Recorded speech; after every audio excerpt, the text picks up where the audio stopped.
Can the Stormers win the URC? Honestly, I think they have every chance at doing it. And in this video, I want to break it down. So before I continue, please like and subscribe. It really helps the channel grow. And let's crack on with it. Now, I do have a certain love for the Stormers, considering it is a team that I grew up watching. Our part of my childhood was raised in Cape Town, in a little place called Boetezig, but the Stormers always hold a very, little part of my heart. Now, looking at the sides that they are going to be playing, they've managed to finish fifth in the URC, which is no small feat at all. This is something that was really, really hard work, put in some really good performances from them. And looking at their first game in the playoffs, it's going to be tough. It's going to be really, really tough because they are going up against the current champions of the URC. But the thing with this is they have been playing in horrible, horrible form. They're coming through losses, 13-5 to Leinster, 33-7 to Benetton, 26-19 to the Bulls. They ended up beating Zebre 14-6, but then prior to that, they lost 52-0. Now, in my opinion, looking at this, even with that win, horrible, horrible performances. Take in consideration that win. Zebre was it should not be that tight. A game like that with with Glasgow Warriors, they should not be that tight, but it was. They have been on this regular decline. And honestly, I think the Stormers can really, really make the most out of this because they seem broken. They seem disorganized. They don't feel right. When they attack, when we saw this up against Leinster, they are tactically brilliant in terms of defense, but they cannot do anything going forward. And now the Stormers need to make the most out of this, right? Because we all know how quickly the Stormers can get the ball moving, how agile a lot of these players are, how quick interplay that they are able to play, especially when you have a player like Sasha FM just sitting there waiting to make things happen. You know he's going to make something happen, no matter what it is. Whether he's going to do that kind of trademark backhand pass that he loves to do, or just a little layoff, a little grubber through, whatever it is, the guy works pure magic, right? The guy is literally shitting out fairy dust. So he is going to be a big, big player for the Bulls. Sorry, for the Stormers, and how they are going to effectively break down the Glasgow defense. Now, yes, they do have a player like Sione Tuipulotu come back. Captain, he's their talisman, right? So having him back is definitely going to be a big one. He did play a little bit in that Leinster game, but I do feel he's going to play more, especially in this next game, and he's going to have a little bit more time to recover.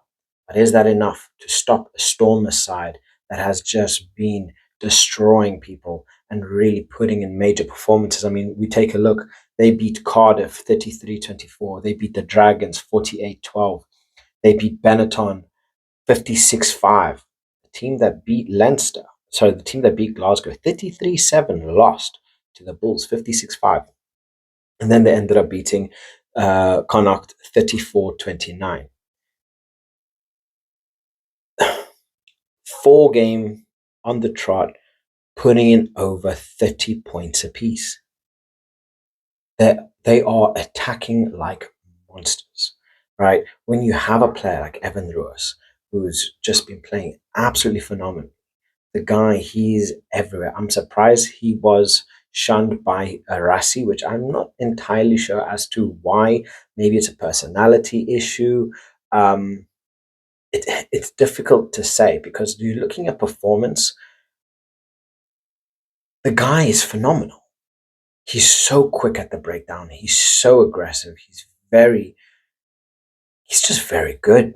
Like Evan Ruas, he's 25 years old. The guy's got everything in front of him. He's playing the rugby of his life. He's playing for the Stormers, which is an elite level team. but he's not in camp. So it begs to question why. Because we all know Rassi, if it can get him a win by 1 point, he's going to do it. So there has to be something going on in the background as to why Evan Roos is not there. Now, don't get me wrong, competition is big, especially when you have a player like Cameron Hanekom that is there keeping you out of the side. But he doesn't seem to be in Rassi's eye at all. So there has to be something going on there, which I don't know what it is. But nonetheless, it's going to be a very, very good game because we all know Evan Roos. He is an absolute monster and he is going to be fighting Glasgow tooth and nail, right? So, what kind of game he's going to play at the breakdown, I think that's going to matter a lot as to how the Stormers are going to play because I think we are going to be seeing a very kicking oriented game, and then running a lot down the wings. They are going to try and use as much of an aerial battle as possible, but honestly, Glasgow, they are a scary side, and oftentimes it is that wounded animal that is down and out that you know bears their teeth and actually bites. So if the Stormers are not careful, we will see a big, big upset. You know, personally, I am having the Stormers to come through with a win up against Glasgow, but it's it's going to come down to the game. It's going to be 50-50.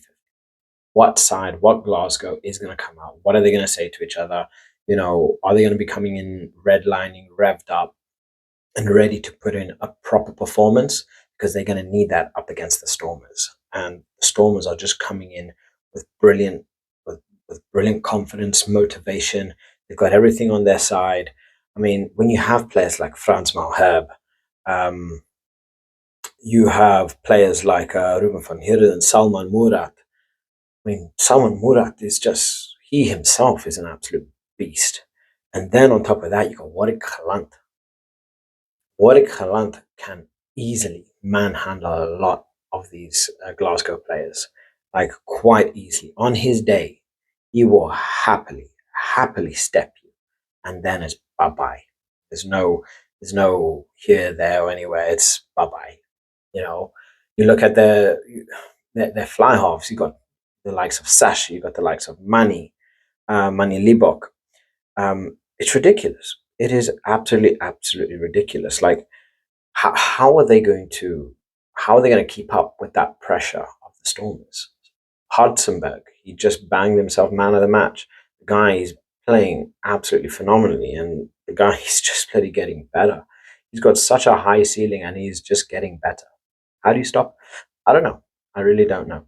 But this is going to be the first key game to getting the Stormers on through to potentially winning URC. This is going to be quite possibly one of the biggest steps. Although the Warriors are not in the best of form, I say they are not a team to underestimate because they will happily bite you in the backside, right? So the Stormers managed to find a way to beat they find a way to manage to beat Glasgow. That's then going to open them up to hopefully a nice draw. Ideally, they don't want to be going up against any of the bigger teams. Hopefully, um, it makes it an easier run from them if we get a couple unpredicted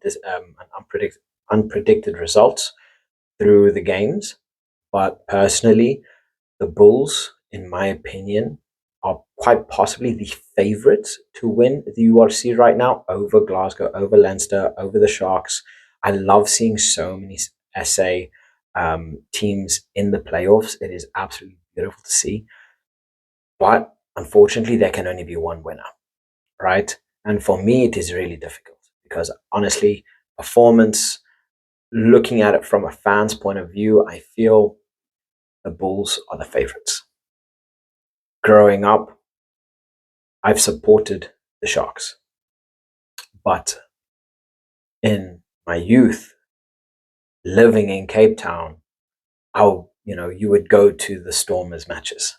you would go watch them. So I was also a very, very big fan and a supporter of them as well, because they were what is accessible, they were local, and the experience that you get from going there, having like over 20,000 people in a stadium is just ridiculous, So it's going to be interesting to see, how things play out. I think if results go the Stormers' way, and for whatever reason, the Bulls are knocked out, I think that would kind of just pave the way for the Stormers. Because although they finished fifth, their form has given promise to where they can be. This is something that I always say in a in in a competition like this, where you just need to get where you need to be in the league phase. Anything can happen in the playoff phase. Anything can happen when it's knockout rugby, right? And finding your form when it is needed most is what will win you a title. And the Stormers are finding their form, just like the Bulls are, right? The Sharks have been stayed relatively consistent. I don't feel that they're going above and beyond. They are winning. They are doing their job, although they should be doing a better job considering how many Springboks they have. Um, I just feel like they are kind of leveling out, whereas the Bulls and the Stormers are kind of performing above what they need. And it is going to be here where, for all we know, we could potentially see a Stormers Bulls final if things play out the way, So it's going to be interesting to see how the games play out, who gets the wins, and if things go the Stormers' way, and God forbid they get any injuries, we could definitely, definitely see a Stormers side win the URC. Honestly, I'm just hoping a South African side wins it. I'm really rooting for the Bulls to win it, but logic, heart are two completely different things. Where logic to me says the Bulls' performances, players, their attacking systems, their defensive systems, they are playing on another level. Whereas the Stormers, they are so intricate in the way they play. Their play is so flared. It's beautiful to watch at times, especially when they get into the flow, and then you start seeing Sasha let himself go, right? He's not in his head. You can see he's playing freely. He's playing with love. And he just starts working. He just starts working. And then as you start to see that, you just start to see this beautiful workflow. And players are they're just in that moment working the ball out, passing it back in, around the back, chips over. Beautiful rugby. Beautiful rugby. So I don't know. I think they are going to be Glasgow. I think the Stormers are going to get far into the playoffs. I just feel the Bulls is going to be the biggest potential thorn in the Stormers side. Now, I'm not counting out Leinster, but Leinster haven't been in brilliant form. Again, defensively they have looked well, but attacking they are shaky. They are not quite there. That Saints loss has really rocked them, and they've rocked them to their bones. So they do not feel right. Even up against Glasgow, they felt broken. They weren't a team, if that makes sense. They weren't one. Everybody kind of didn't know where people were. Geordie Barrett is just Geordie Barrett and makes magic happen. But there was just that they weren't connected, right? Whereas when you look at the Bulls play, you look at the Stormers play, there's that connection, there's that telepathy that people know where to be, when to be, what kind of pass is potentially going to be thrown in.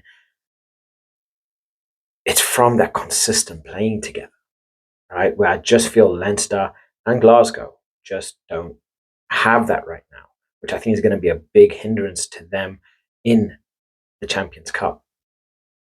And ultimately, I do feel Leinster is going to get knocked out.